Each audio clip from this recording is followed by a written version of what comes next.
Bismillahirrahmanirrahim. Assalamualaikum warahmatullahi wabarakatuh.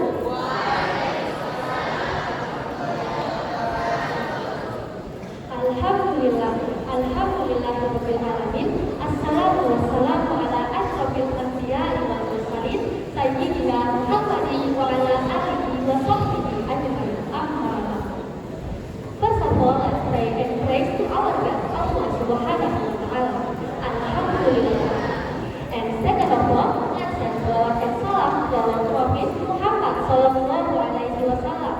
Allahumma sholli ala Muhammad wa ala ali Muhammad.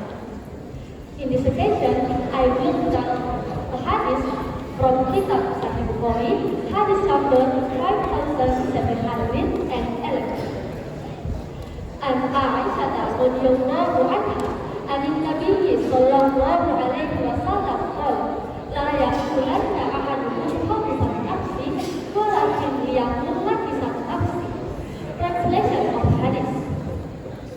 From Aisyah, may Allah be pleased with her, from the Prophet sallallahu alaihi wasallam, peace and blessings be upon him, who said, let God of you say khamsan nafsi and radical, but rather let them say kisah nafsi. I have a short terjemahan hadis dari Aisyah radhiyallahu anha dari Nabi sallallahu alaihi wasallam. Beliau bersabda, janganlah salah seorang dari kalian mengatakan khamsan nafsi, diriku sangat brengsek, akan tetapi hendaknya dia mengatakan kisah nafsi, diriku ada kesalahan.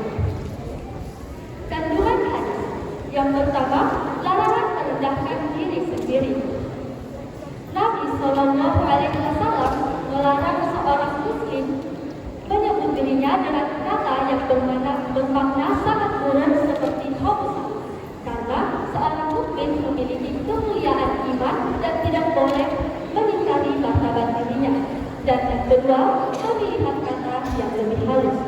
Rasulullah Sallallahu Alaihi Wasallam mengajarkan eufemisme, yang dimana hal tersebut berarti mengganti kata kasar menjadi kata yang lebih halus. Kata lakisan dianjurkan karena kata tersebut menggambarkan kondisi sementara, bukan kerusakan sifat diri. Dan yang ketiga, menanamkan optimisme. Ucapan negatif tentang diri dapat membuat sugesti buruk. Islam mengajarkan untuk berkata dengan optimis, seperti mengakui masalah tanpa merendahkan martabat diri. Selanjutnya, pengamalan hadis. Dalam kehidupan asrama, setiap penghuninya pasti pernah merasakan lelah, gagal, atau tidak percaya diri. Namun, sesuai dengan ajaran Rasulullah Sallallahu Alaihi Wasallam dalam hadis yang melarang seorang muslim berkata buruk tentang dirinya, kita diajarkan untuk tetap menjaga martabat diri melalui pemilihan kata yang baik. Ketika kita merasa gagal dalam pelajaran, kita tidak boleh mengatakan diri kita buruk atau tidak berguna, melainkan mengatakan bahwa diri kita memiliki kekurangan yang harus diperbaiki. Lingkungan asrama pun menjadi tempat yang bertumbuh, di mana teman-teman saling mengingatkan untuk berbicara positif, bukan menjatuhkan diri ataupun orang lain.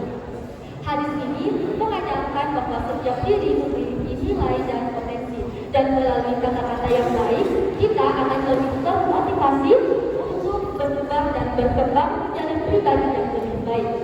Dan selanjutnya, insight dari buku yang berjudul Seorang Pria yang Melalui Duka dengan Mencuci Piring. Buku ini menganalogikan duka sebagai hubungan piring kotor, yang dimana pada kenyataannya tidak ada orang yang benar-benar menyukai untuk melakukan kegiatan cuci piring. Karena seperti yang kita ketahui bahwa